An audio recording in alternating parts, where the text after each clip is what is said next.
లేఖనాల పరిశోధన చెయ్యాలని నీ వేద గ్రంథంలో రాయించారు. ప్రారంభ క్రైస్తవ్యం విస్తరిస్తున్న వేళ అక్కడున్న క్రైస్తవులు ప్రతిదినము లేఖనాలను పరిశోధించారనే సంగతి నీ వేద గ్రంథంలో పొందుపరిచుంచినందుకు మీకు వందనాలు చెల్లిస్తున్నాం దేవా. మరిదిగో బైబిల్ రీసెర్చ్ సెంటర్ తాటిపాక ద్వారా నీ మహాజ్ఞానాన్ని తండ్రి మేము పరిశీలన చేసి పరిశోధిస్తుండగా విలువైన నీ జ్ఞానపు వాక్కులను తండ్రి మాకు అనుగ్రహించమని మనం చేస్తున్నాం.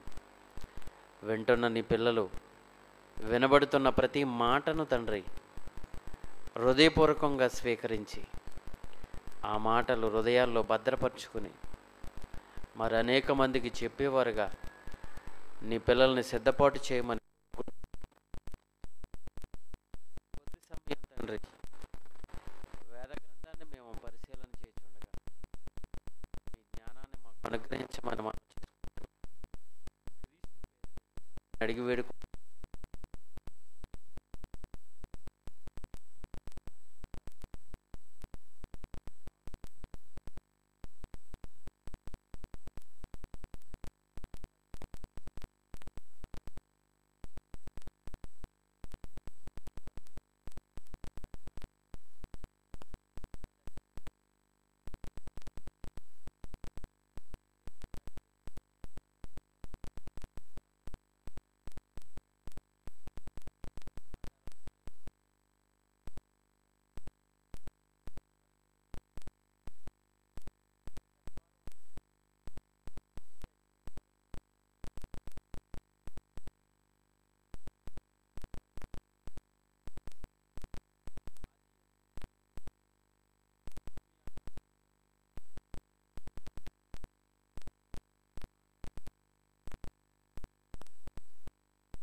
ఫలిస్తూనే ఉంది.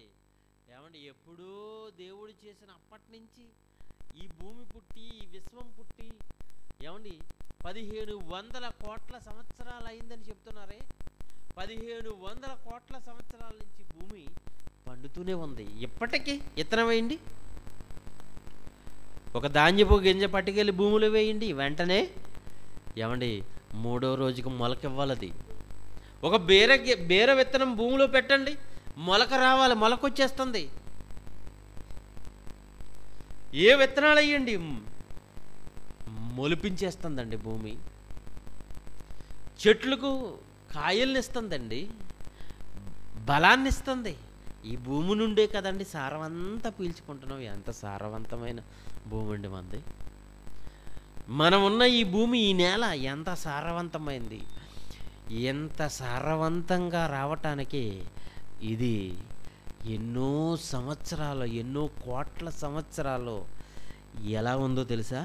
నిరాకారముగాను శూన్యముగాను ఉండి చీకటి అగాధ జలాల మీద, అగాధ జలాలు ఉన్నాయి. ఆ జలాలలో భూమి ఉంది, చీకటి కమ్మి ఉంది, చీకటి ఉంది. చీకటిలో దేవుడు దీన్ని భద్రపరిచాడు, భద్రం చేశాడు. కనుకనే ఈ రోజుకి భూమి సారం తగ్గట్లేదు. ఎన్ని తరాలు పీల్చుకుంటున్నారండి, తరము వెంబడి తరము, తరము వెంబడి తరము, తరము వెంబడి తరం. ఎన్ని పంటలు, సంవత్సరానికి 3 పంటలు వేస్తున్నాం, 2 పంటలు వేస్తున్నారు. ఎన్ని పంటలు అయినాయండి, చేలు పండుతూనే ఉన్నాయి. ఎన్నిసార్లు కొబ్బరి చెట్లు కాయలు తీసుకొని ఉండి కాస్తూనే ఉన్నాయి కదండి. ఒక నెల గెల వేసిన తర్వాత మళ్ళీ నెలకు ఇంకో గెల నేను ఇవ్వనట్లేదు కదా.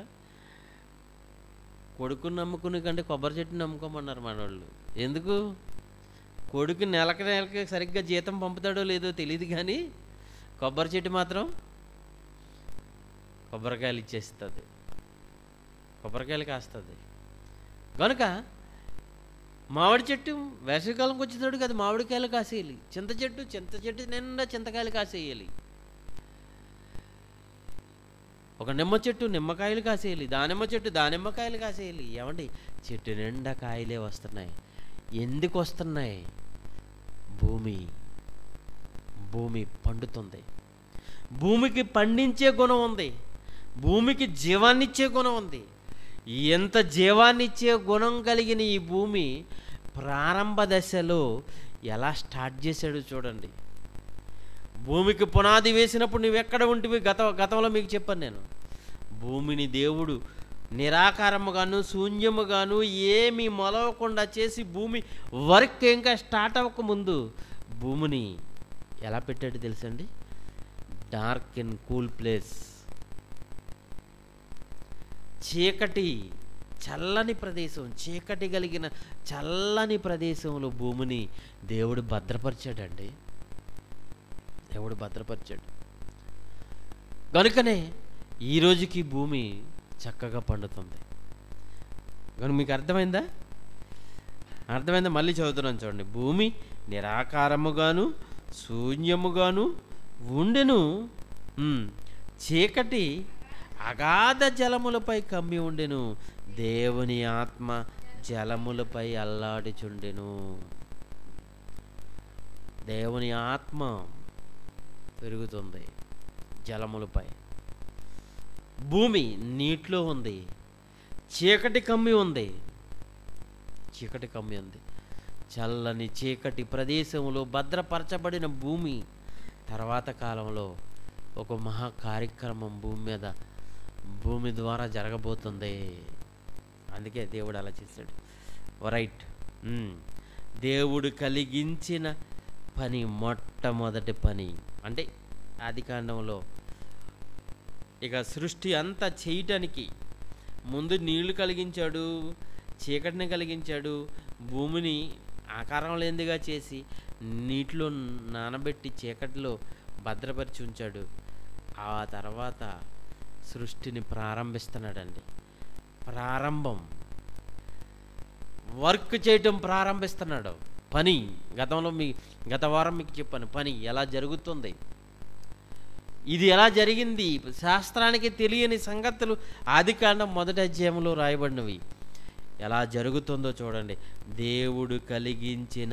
దేవుడు పని మొదలుపెట్టాడు. దేంతో మొదలుపెట్టాడు? దేవుడు వెలుగు కమ్మని పలుకగా వెలుగు కలిగెను. వెలుగు లేదండి అంతవరకు వెలుగు లేదు. వెలుగు కమ్మని పలుకగానే వెలుగు పుట్టింది. చీకటిలో వెలుగు పుట్టింది. చీకటిలో అప్పటి వరకు చీకటి, అంధకారము, చీకటి మాత్రమే ఉంది. జలాలు ఉన్నాయి, భూమి నిరాకారముగా ఉంది. ఏమండి, అలాంటి ప్రాంతంలో మొట్టమొదట దేవుడు వెలుగు కమ్మని పలుకాడు. వెలుగు కమ్మని పలుకగానే దేవుని మాటను బట్టి అక్కడ వెలుగు పుట్టింది, వెలుగు కలిగింది. వెలుగు కమ్మని పలుకగా వెలుగు కలిగెను. వెలుగు మంచిదైనట్టు దేవుడు చూచెను. వెలుగు కమ్మని పలుకని వెంటనే వెలుగు కలిగింది. వెలుగు మంచిది. ఏమండి, వెలుగు మంచిదేనా? వెలుగు మంచిదేనా చెప్పండి. వెలుగు లేకపోతే ఏముందండి మనకి? వెలుగు లేకపోతే మనకేమీ లేదు.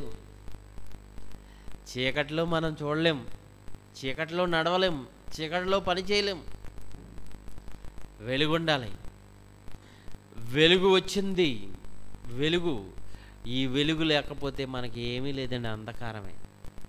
నిజంగా మనం అనుభవిస్తున్న ఈ వెలుగు ఉందో చూసారా, అది మొట్టమొదట విశ్వంలో దేవుడు మాట ద్వారా వచ్చింది. వెలుగు కమ్మని పలుకగా వెలుగు కలిగెను. వెలుగు లేకపోతే మానవ మనుగడ లేదు. ఈ వెలుగే లేకపోతే ఈ భూమి కూడా ఫలించదు. వెలుగు లేకపోతే అసలు విశ్వంలో ఏదీ లేదు. కనుక ప్రారంభం దేవుడు వెలుగును చేశాడు. వెలుగు వెలుగు మంచిదైనట్లు దేవుడు చూచెను. వెలుగు మంచిదే కదండి. వెలుగు మంచి వెలుగు. అప్పుడప్పుడు చూడండి, బస్సులో ప్రయాణించేటప్పుడు కానీ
ఓకే స్టార్ట్ చేయనా?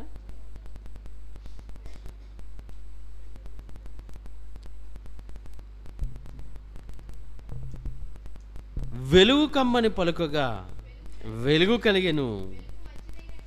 వెలుగు మంచిదైనట్టు దేవుడు చూచెను. మంచిది. ఇక్కడి నుంచి సర్టిఫికెట్ ఇవ్వటం మొదలుపెట్టాడండి దేవుడు. దేవుడు ఏది చేసినా అది మంచిదా కాదా పరీక్షించాడండి ముందు. మంచిది కాదు అని దేవుడు అనుకుంటే అది చేయలేదు. చేసింది ప్రతిదీ మళ్ళీ దేవుడు చూశాడు, ఇది మంచిదా కాదా, మంచిగా ఉందా లేదా, ఏదో చేసాం కదా అని ఊరుకోలేదండి దేవుడు. అన్నీ మంచిది మంచిది మంచిది మంచిది మంచిది చూసి మళ్ళీ మళ్ళీ వరుసటి మంచిదిగా ఉందో లేదో చూసి అప్పుడు మొత్తం టోటల్గా లాస్ట్లో ఒక రిపోర్ట్ ఇస్తాడండి, దేవుడు చేసింది ప్రతిదీ మంచిది మంచిది మంచిది. మంచి వెలుగండి. వెలుగు అనేది మంచిదిగా కాకపోతే మనకేముంది చెప్పండి? వెలుగు లేకపోతే ఏమీ లేదు కదా. మంచి వెలుగు ఈరోజు మనం అనుభవిస్తున్న ఈ వెలుగు, ఇప్పుడు కరెంటు ద్వారా వెలిగించిన ఈ వెలుగైనా, సూర్యుని ద్వారా వచ్చిన వెలుగైనా, ఏమండి బ్యాటరీ ద్వారా వస్తున్న వెలుగైనా, ఏ వెలుగైనా ఈ వెలుగు అంతా కలిగించింది ప్రారంభంలో దేవుడు. వెలుగు ఆయన అక్కడ కలగజేయకపోతే ఇక్కడ మనం ఎంత కరెంటుకి పెట్టుకున్నా, ఎన్ని బల్బులు పెట్టినా రాదు. వెలుగు అనేది దేవుడు కలిగించాడు కనుక వెలుగు అనేది ఈ విశ్వంలో ఉంది. ఈ విశ్వంలోనికి వెలుగు అనేది దేవుడు ప్రారంభంలో తెచ్చాడు. వెలుగు తేకపోతే ఏంటి మన పరిస్థితి? మన కళ్ళు ఈ ప్రకృతి అందాలని చూసి, వెలుగులో వెలుతురులో చూసి మురిసిపోతున్నాయి. మన వాళ్ళని చూస్తున్నాం, అందరినీ చూస్తున్నాం. చీకట్లో ఏమీ చూడలేం. అంధకారంలో ఏం చూస్తాం చెప్పండి? చీకట్లో ఏమీ కనపడదు. లైట్లు తీసేయండి. ఇప్పుడు కరెంటు పోయింది, ఎంత ఇబ్బంది అవ్విందండి. ఆ చీకట్లో మనకి ఏమీ కనపడదు.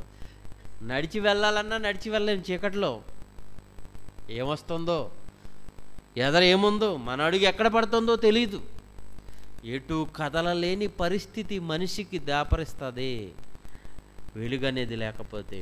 కనుక ఈరోజు వెలుగు అనేది మనం అనుభవిస్తున్నామంటే ప్రారంభంలో దేవుడు కలిగించాడే వెలుగు. ఆ వెలుగు మంచిది. చూడండి,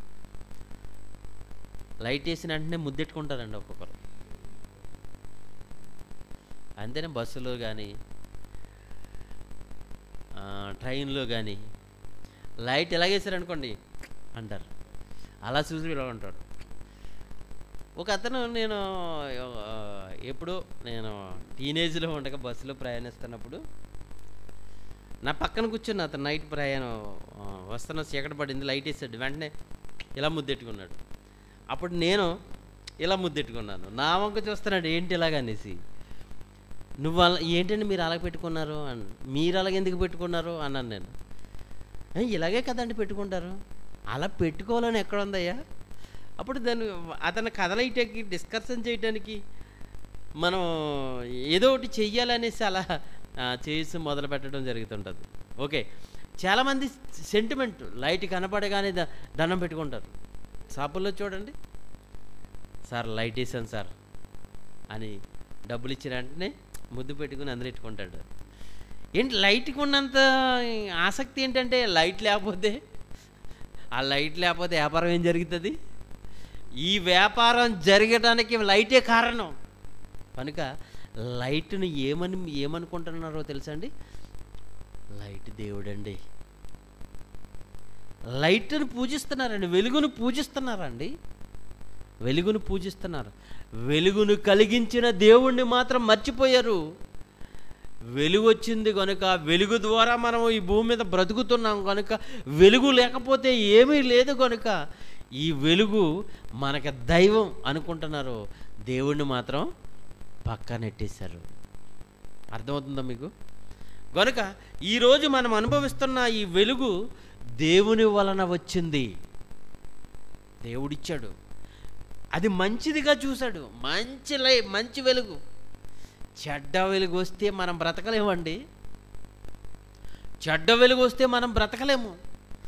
మంచి వెలుగును దేవుడిచ్చాడు. మంచి వెలుగును, అది మంచిదైనట్టు దేవుడు చూసెను.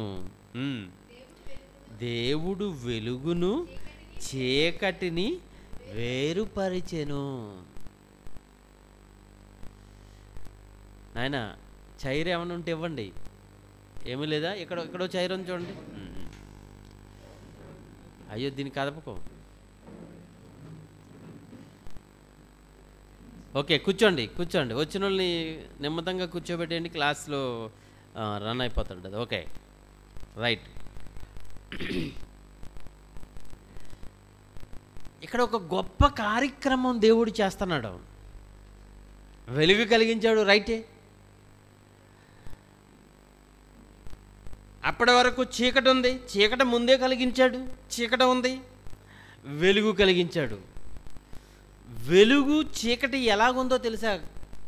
సృష్టిని కలిగించినప్పటికీ వెలుగు చీకటి మిక్స్ అయిపోయి ఉందండి. చీకటి వెలుగులు మిక్స్ అయిపోయింది. చీకటి వెలుగులు కలిసిపోయింది. ఇప్పుడు లైట్ వేసిన వెంటనే చీకటి ఏమైపోయిందండి? పక్కకి వెళ్ళిపోయిందా? లైట్ వేసిన వెంటనే ఇక్కడ కొంచెం చీకటి ఉండి, ఇక్కడ కొంచెం లైట్ ఉండి, అక్కడ కొంచెం చీకటి ఉండి, అక్కడ కొంచెం లైట్ ఉంది అనుకోండి, ఎలా ఉంటుంది మనకి? వెలుగు చీకటి కలిసిపోయిందండి, కలిసిపోయింది. మనం లైట్ వేస్తున్నాం, లైట్ వేసిన వెంటనే చీకటి వెళ్ళిపోతుందని మనం అనుకుంటున్నాం. కానీ ప్రారంభంలో ఎలా ఉందో తెలుసా? వెలుగు చీకటి కలిసిపోయింది. దేవుడు చేసిన పని వెలుగు చీకటిని వేరుపరిచాడు. వెలుగు చీకటిని వేరుపరచడం అంటే ఎంత కష్టం అండి? బియ్యంను రాళ్ళు ఏర్పరచమంటే ఈజీగా ఏరు చేస్తారు మీరు కదండి. పళ్ళెంలో బియ్యం వేసుకుని టకటక నల్లగా ఉన్నాయని పక్కనేసి, తెల్లగా ఉన్నాయని పక్కెట్టేస్తారు, ఈజీగా ఏరేస్తారు. మరి వెలుగును చీకటిని వేరు చేయండి, ఎక్కడ చేయగలుగుతామండి? వెలుగు చీకటిని వేరుపరచాలంటే ఈ ప్రపంచంలో ఎవరు చేయలేని మహత్కరమైన కార్యక్రమం అండి. ప్రారంభంలో వెలుగు చీకటి కలిసిపోయింది. కలిసిపోయిన ఈ వెలుగు చీకటిని దేవుడు వేరుపరుస్తున్నాడు.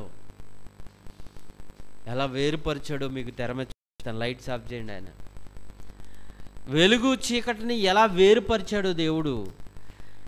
వెలుగు చీకటి కలిసిపోయి ఉంటే ఎలా ఉంటుందో ఇప్పుడు స్క్రీన్ మీద చూడండి.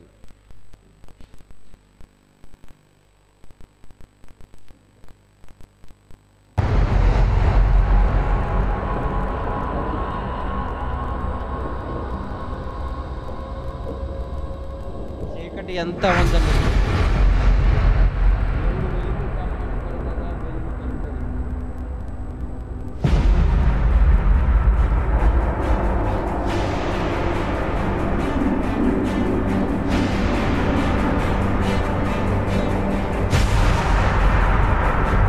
అది కూడా దేవుడు వెలుగు కమ్మని పలికినట్టే వెలుగు.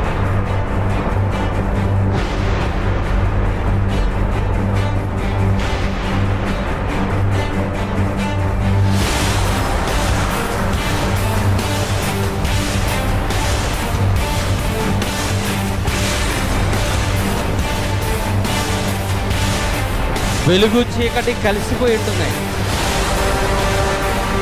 వెలుగు చీకటి మిక్స్ అయిపోయి ఉంది.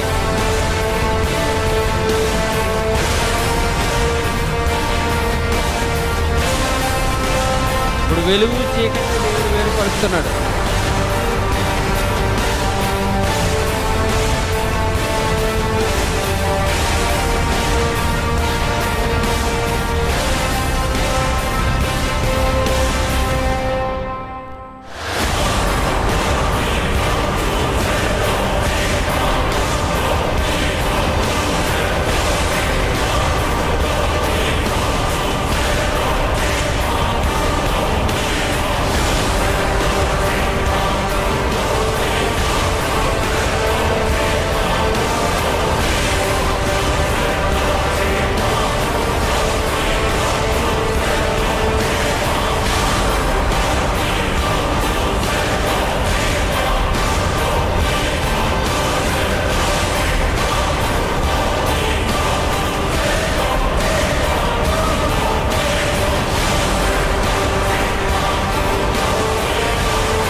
రైట్.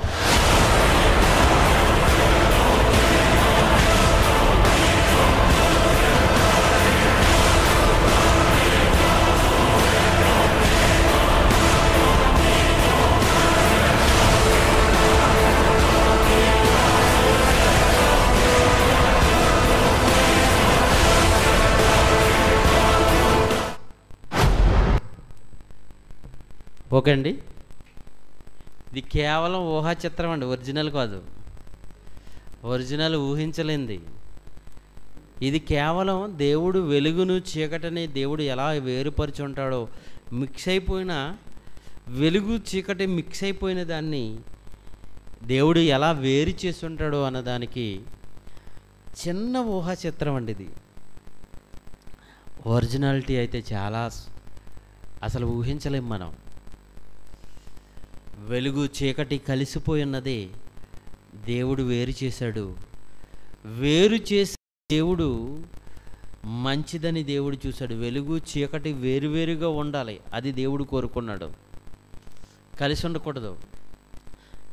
వెలుగు వచ్చిందంటే చీకటి వెళ్ళిపోవాలి. చూడండి, ఉదయాన్నే సూర్యుడు బయటకు వస్తున్నాడు అనుకోండి, చీకటి ఏమవుతుంటుంది? చీకటి వెళ్ళిపోతుంటుంది. సూర్యారావు గారు పైకెక్కుతున్న కొలది చీకటి వెళ్ళిపోతుంటుంది. చీకటి వెళ్ళిపోతుంటుందండి. కనుక మనం లైట్ వేస్తే చీకటి ఇంట్లోంచి బయటికి వెళ్ళిపోద్ది. లైట్ ఆఫ్ చేస్తే చీకటి వచ్చేస్తుంది. లైట్ వేస్తే చీకటి రాదు, చీకటి ఉండదు. లైట్ వేయకపోయామా చీకటి వచ్చేస్తుంటుంది. కనుక ఎందుకు ఇలా జరిగింది? వెలుగున్న చోట చీకటి ఉండకూడదు, చీకటి ఉన్న చోట వెలుగు ఉండకూడదు. ఎందుకు ఉండలేదని మీరు అనుకుంటున్నారంటే, ప్రారంభంలో దేవుడు ఈ వెలుగును చీకటిని దేవుడు వేరుపాటు చేశాడండి. దేవుడు వేరుపరిచాడు. వెలుగును చీకటిని కలిసి ఉండే వెలుగు చీకటి. చీకటిలో వెలుగు పుట్టుగా కానీ పలుకగా వెలుగు కలిగింది. వెలుగు చీకటి కలిసిపోయింది. కలిసిపోయిన వెలుగు చీకటిని దేవుడు వేరుపాటు చేశాడు. ఎంత వివరంగా! నిజంగానండి బైబిల్ వండర్ కదండి, అద్భుతం అండి బైబిల్. ఎంత వివరంగా సృష్టి కార్యక్రమాల గురించి బైబిల్ చెప్పినంత వివరంగా ప్రపంచంలో ఏ గ్రంథంలోనూ లేదండి. శాస్త్రవేత్తలు గత వారం ఫస్ట్ వారం చెప్పాను మీకు, ఊహించి చెప్తారు వాళ్ళు. కొన్ని వందల కోట్ల సంవత్సరాల క్రితం జరిగినది ఊహించి చెప్తున్నారు వాళ్ళు. ఊహించి, ఎందుకంటే ఇలాగ అయ్యి ఉండొచ్చు, ఇలా పెద్ద బిగ్ బ్యాంగ్ జరిగి ఉండొచ్చు, ఈ బిగ్ బ్యాంగ్ వలన, ఈ విస్ఫోటనం వలన ఈ సృష్టి జరిగి ఉండొచ్చు అని ఒక బిగ్ బ్యాంగ్ థియరీ ఈరోజు ప్రజెంట్ అమల్లో ఉంది. ప్రజెంట్ పిల్లలు చదువుకునేది సృష్టి ఎలా కలిగిందంటే బిగ్ బ్యాంగ్, విస్ఫోటనం, శబ్దం, పెద్ద ప్రేలుడు వలన జరిగింది అని అంటున్నారు. ప్రేలుడు వలన జరుగుతుంది చెప్పండి. ఇప్పుడు మనం పెద్ద అవుట్ అటుకో చేసామనుకోండి, ఇక్కడ పెళ్ళికి కాల్స్తారు కదా, అవుట్లు, బాంబులు, ఏమంటుంటారు పేర్లు, ఏమండి 1000 వాలా ఏమంటుంటారు చూసారా? ఇవి మనం పట్టుకొచ్చి ఇక్కడ పేల్చామనుకోండి, పేల్చినప్పుడు ఏమొస్తుంది? ఆ పేలుళ్ళలోంచి ఏమైనా వస్తాయండి? ఆ పేలుళ్ళలోంచి మొక్కలు, ఆ పేలుళ్ళలోంచి లేకపోతే నీళ్లు, ఆ ప్రేలుళ్ళలో నుంచి పాలు, ఇవేమైనా వస్తున్నాయండి? జంతువులు ఏమైనా వస్తాయా? ఏమొస్తాయి చెప్పండి? ఏమీ రావు. మన చెవులు గింగిరెక్కుతుంది అంతే, చెవులు మూసుకుంటాం. ప్రేలుడు వలన, ఒక పెద్ద ప్రేలుడు వలన ఇవన్నీ వచ్చేసి నేను చెప్తున్నారండి వాళ్ళు. అది ఎంతవరకు మనం నమ్మొచ్చు?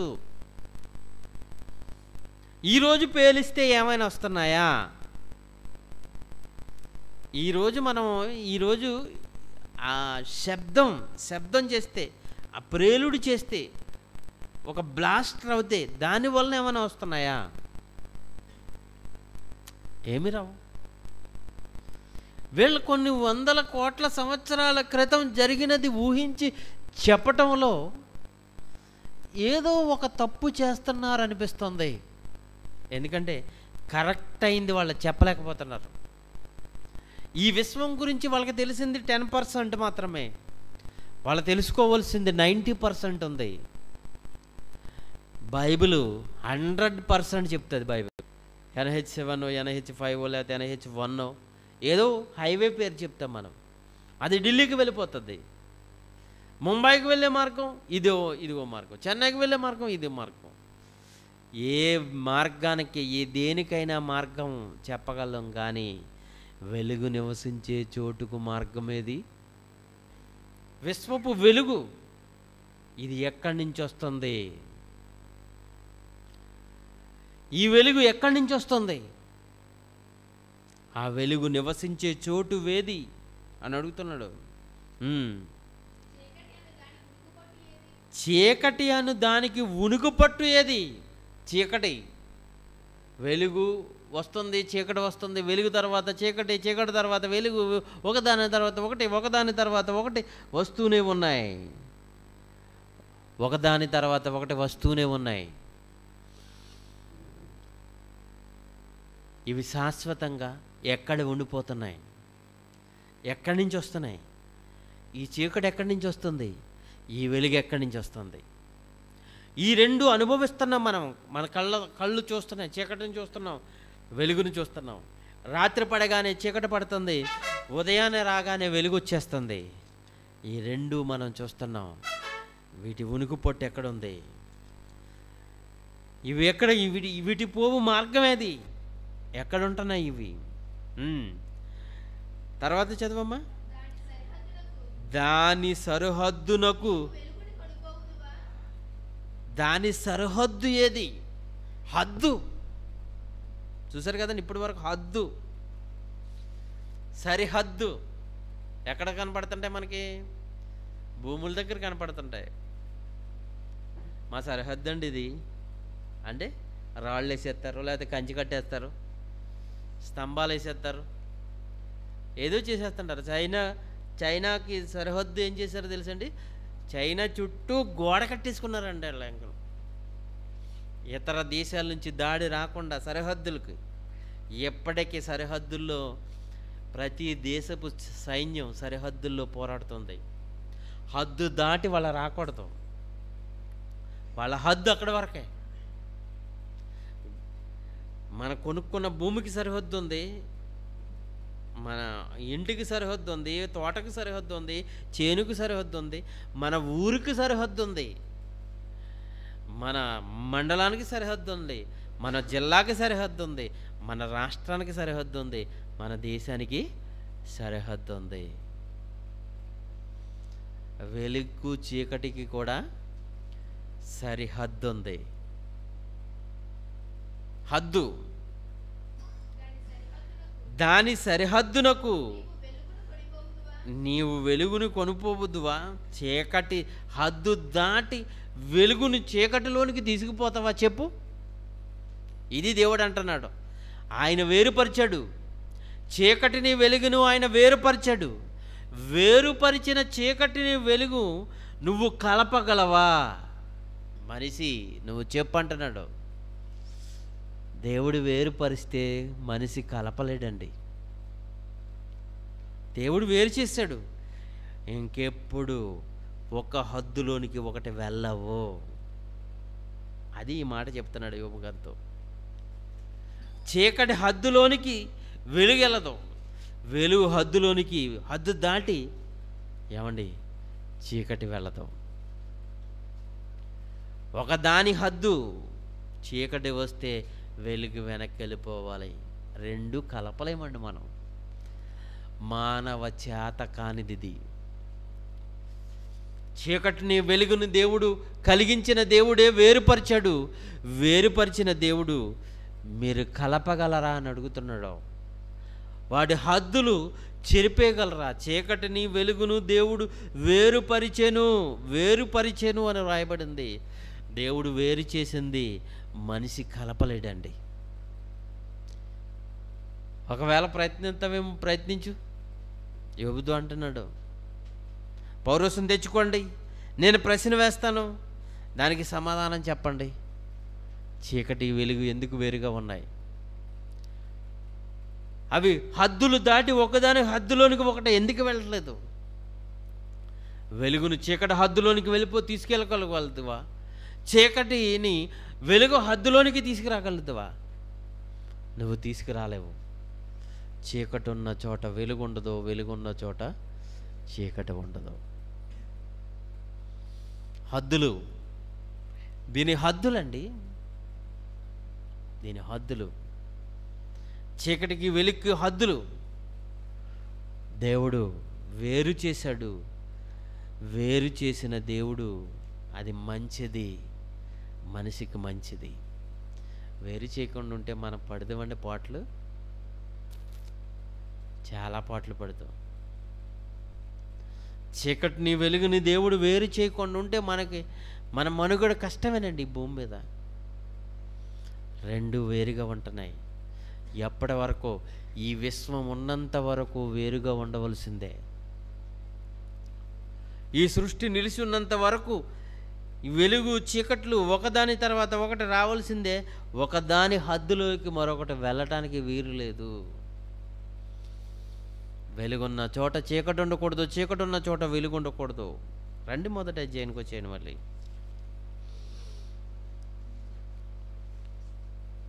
దేవుడు వెలుగు కమ్మని పలుకగా వెలుగు కలిగెను. వెలుగు మంచిదైనట్టు దేవుడు చూచెను. దేవుడు వెలుగును చీకటిని వేరుపరిచెను. దేవుడు వెలుగునకు పేర్లు పెట్టాడండి. వెలుగునకు పగలు, వెలుగునకు పగలు, చీకటికి రాత్రి పేరు పెట్టెను. అస్తమయము ఉదయము కలుగగా ఒక దినమాయెను. ఒక్క రోజు అయింది. ఏ రోజుది? ఏ రోజు? సోమవారమా,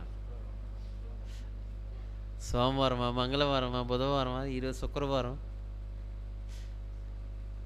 మనం అనుకున్న ఈ రోజులు కాదండి. మనం అనుకునే రోజులు సృష్టి 6 రోజుల్లో కలిగిపోయింది అనుకుంటున్నామే, అది తప్పు. భూమి యొక్క 6 రోజులు కాదండి. భూమి రోజులు వేరు. భూమి తన చుట్టూ తాను తిరగటానికి ఎంత టైం పడుతుంది? 24 గంటలు పడుతుంది. అది ఒక రోజు. ఈ భూదినం వేరు, పక్కనున్న అంగారకుడి రోజు వేరు, దాని పక్కనున్న బుధుడు రోజు వేరు. ఏమండి, తాను చుట్టూ తాను తిరగటానికి రోజులు వేరు వేరు రోజులు ఉన్నాయండి. భూమి విశ్వంలో చిన్నది, తన చుట్టూ తాను తిరుగుతుంది. తను తిరగటానికి 1,11,650 కిలోమీటర్ల వేగంతో భూమి తిరుగుతుందట. అర్థమైందా మీకు? అమ్మో, ఎంత స్పీడ్గా తిరుగుతుంది ఇది! దీని మీద పర్వతాలు ఉన్నాయి, సముద్రాలు ఉన్నాయి, ఎడారులు ఉన్నాయి, పట్టణాలు ఉన్నాయి, మనుషులందరూ ఉన్నారు, నదులు ఉన్నాయి. ఇంత బరువు కలిగిన ఈ భూమి మట్టి ముద్ద. సముద్రాలు కలిగిన భూమి, సముద్రాలు కూడా భూమిపైనే ఉన్నాయి. ఇవన్నీ మోసుకుంటూ భూమి తిరుగుతుందండి. ఎక్కడ తిరుగుతుంది? శూన్యంలో తిరుగుతుంది. What a wonder! మనం ఉన్న భూమి ఎక్కడుందో తెలుసా? గాల్లో ఉందండి. ఒక బంతి మనం పైకేసామనుకోండి, ఉంటుందా? గాల్లో గిర్రని తిరుగుతూ వచ్చి టక్కన పడిపోద్ది. ఏమండి, గాలిలో, శూన్యంలో ఏ వైర్లు లేవండి, దీనికి ఏది ఆధారం లేదండి. కేవలం శూన్యంలో తిరుగుతూ తిరుగుతూ తిరుగుతూ తిరుగుతూ తన చుట్టూ తాను తిరుగుతూ సూర్యుని చుట్టూ తిరుగుతుందండి. భూరోజులు వేరు, విశ్వపు రోజులు వేరు. భూమి మీద ఉన్న భూమి తన చుట్టూ తాను తిరగటానికి 24 గంటలు పడుతుంది, అది రోజు. భూమి చుట్టూ చంద్రుడు తిరగటానికి నెల రోజులు పడుతుంది. పట్టే కాలం నెల, అది ఒక నెల కింద మనం పరిగణలోకి తీసుకుంటున్నాం. ఈ భూమి తన చుట్టూ తాను తిరుగుతూ సూర్యుని చుట్టూ ఒక రౌండ్ వేసి రాటకి ఎన్ని రోజులు పడుతుందైనా? 365 రోజులు పడుతుంది. అది సంవత్సరం. ఈరోజు మనకు డేట్లు ఎలాగొచ్చినాయి చూసారా? రోజులు ఎలాగొచ్చినాయి చూసారా? తన చుట్టూ తాను తిరుగుతుంటే ఒకరోజు తన చుట్టూ చంద్రుడిని తిప్పుకుంటుంది, అది నెల రోజులు. ఈ సూర్యుడు చంద్రుడు కలిపి సూర్యుని చుట్టూ, భూమి చంద్రుడు కలిపి సూర్యుని చుట్టూ తిరిగి వస్తున్నాయి. తన చుట్టూ తాను తిరుగుతూ, చంద్రుడు తిరుగుతూ, ఇవి రెండు తిరుగుతూ తిరుగుతూ, దాని చుట్టూ దాని తిరుగుతూ, దీని చుట్టూ తిరుగుతూ తిరుగుతూ తిరుగుతూ సూర్యుని చుట్టూ తిరిగి వస్తుంది. సూర్యుని చుట్టూ తిరిగి రావటానికి సంవత్సరం పట్టింది. అంటే సూర్యుని చుట్టూ తిరిగి రావటానికి దీనికి అంత టైం పట్టింది. ఇవి మనము భూమి మీద కట్టుకునే లెక్కల రోజులు. ఈ రోజులు దేవుడు వెలుగును చీకటిని వేరుపరిచేయడంటే ఒక్క 24 గంటల్లో వెలుగు చీకటి వేరైపోయిందా? కాదు. అంటే అది విశ్వపు రోజులు. విశ్వంలో అస్తమయము ఉదయము కలుగుతుంది, వెలుగు వస్తుంది, చీకటి వస్తుంది. వెలుగు కలిగినప్పుడు వెలుగు కలుగుతుంది, మరి చీకటి కలుగుతుంది. ఇది విశ్వపు దినం. దానికి సూర్యుడు లేడు. భూమికైతే సూర్యుడు ఉన్నాడు, విశ్వానికి సూర్యుడు లేడు. భూదినాల వేరు. మీకు కిందకి వెళ్ళిపోతుంటే మీకు తర్వాత మీకు అర్థమవుతుంటుంది. మీకు వెనక్కి కిందకి వెళ్ళిపోతుంటే మనం తర్వాత రోజుల్లో మీకు అన్నీ వస్తుంటాయి. ఏనైనా వెలుగునకు పగలనియు చీకటినకు రాత్రనియు పేరు పెట్టెను. అస్తమయము ఉదయము కలుగగా ఒక దినమాయను. మీకు నెక్స్ట్ వీక్ దినముల వివరణ చెప్తానండి. విశ్వదినాలకి భూదినాలకి ఈ వ్యత్యాసాన్ని మీకు వాటి లెక్కలు ఇవి చెప్పిన తర్వాతే నెక్స్ట్ 6వ వచనంలోనికి వెళ్తాను. ఎక్కడతో ఈ పాఠం ఆపుతున్నాను. దీని మీద మీకు ఏమైనా ప్రశ్న ఉంటే అడగండి, లేకపోతే ప్రార్థన చేసుకుందాం.